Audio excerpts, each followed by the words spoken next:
For the past 12 months, I've been wholesaling one commercial property every month, making over $1 million in profit with an average of $100K per deal.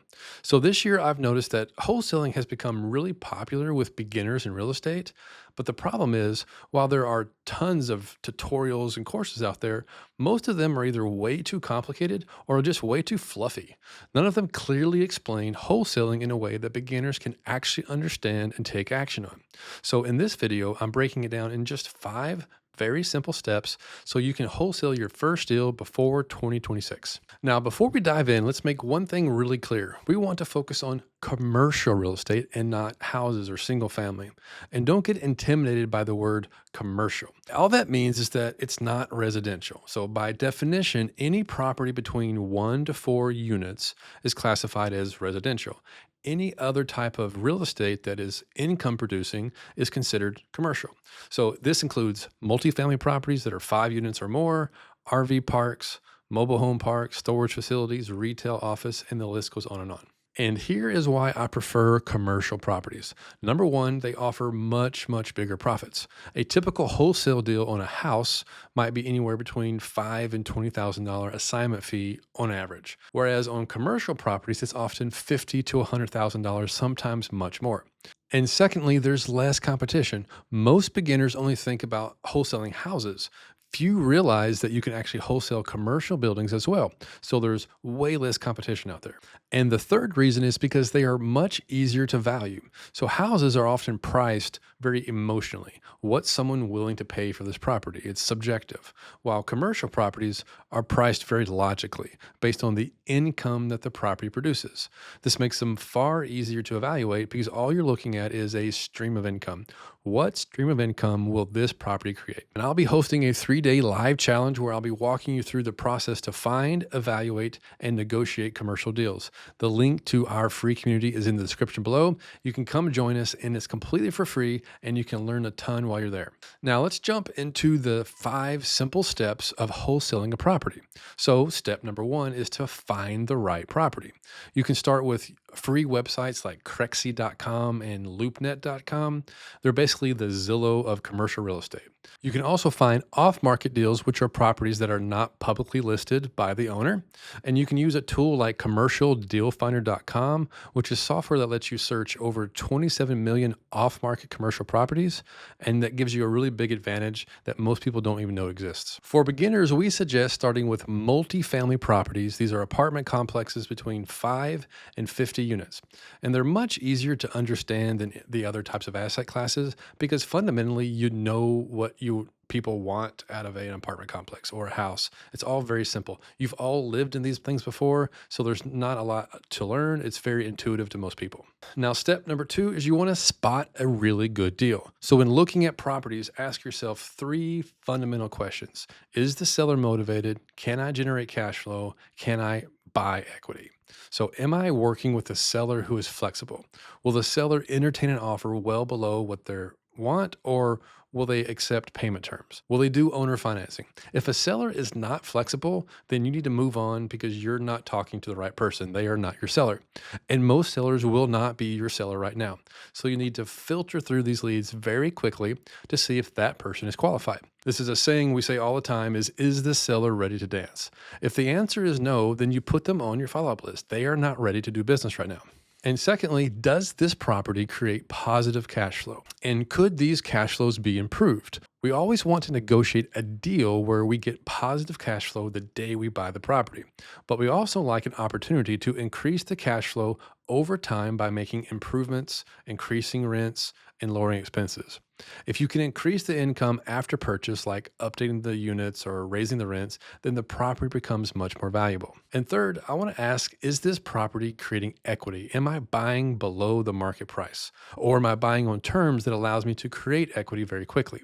Getting a discount creates room for the investor to make a profit and room for you to get an assignment fee, a wholesale fee that really makes a difference. Otherwise, this is not a good deal. And so to check these, you need 3 simple numbers. Number 1 is the net operating income, the money the property makes in a year after all the expenses. Number 2 is the cap rate. This is short for capitalization rate. This is just the yearly return that you'd make if you bought the property all cash. So, example, if a property makes $70,000 a year and costs you $1 million all cash, that's a 7% cap rate. The cap rate ignores any sort of financing. Number two is cash on cash return.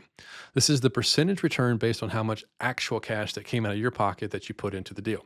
So, this does factor in the use of financing.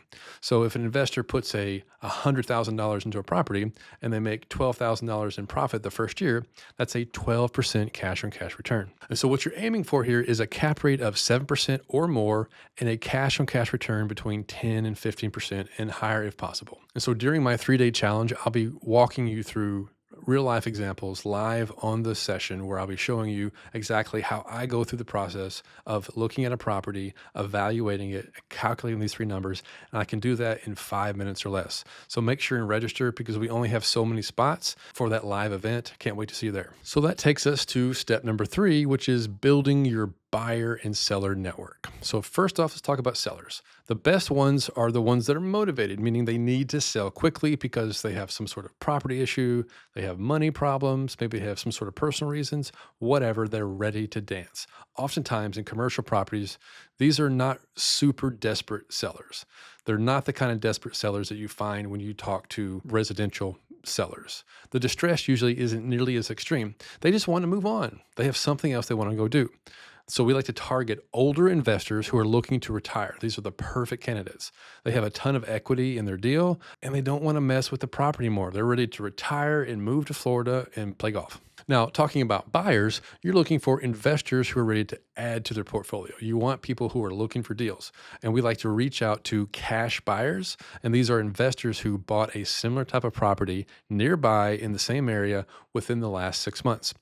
You could find a list of cash buyers in your area using commercialdealfunder.com tool that looks at all the transactions in the area, and you can skip trace, give them a phone call and say, hey, would you be willing to buy a deal that I have? I saw you buy a property nearby. Would you be interested in another? Then you build your network following our call 5, write 5 system.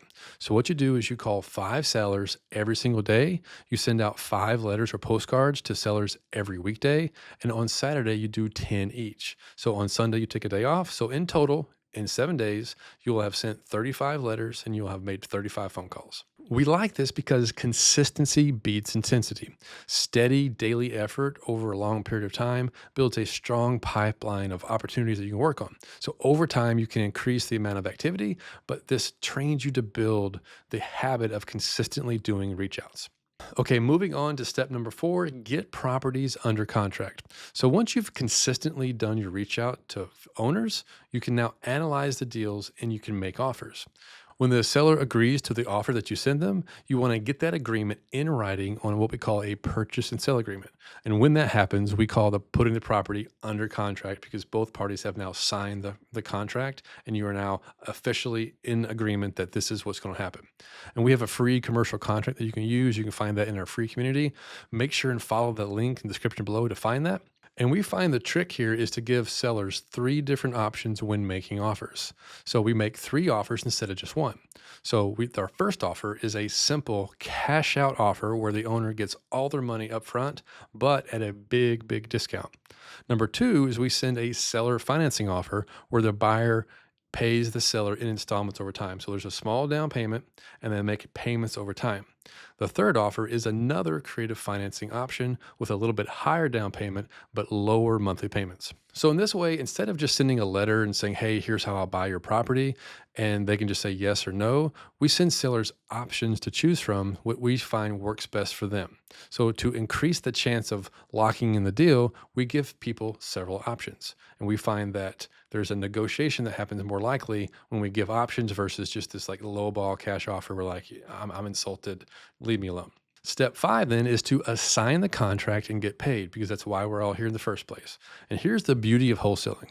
You don't actually have to buy the property yourself. Once you have the contract, you simply assign your interest in the contract to a third-party buyer, somebody in your network. The end buyer gets the property, the seller gets a quick sale that they wanted, and you get paid an assignment fee, often $50 to $100,000 or more on commercial deals. Now, you want to make sure that your deal is a good enough deal that leaves room for the end buyer to actually get a good deal. So we target between 10 and 12% return for our end buyer. That's a really good benchmark. So we want to get a property under contract where we are going to make 15% cash on cash return. We add our assignment fee to it. The end buyer gets between 10 and 12% cash on cash return.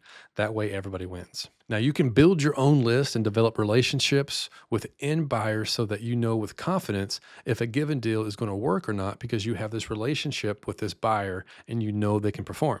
But until you've actually built that list, you can shop your deal in our community, which has over 3,500 investors in it, and you can build your own buyers list inside there. We've had lots of deals happen natively inside of our community where members did a deal together, but they didn't previously know each other. The only way they're able to meet was through our community.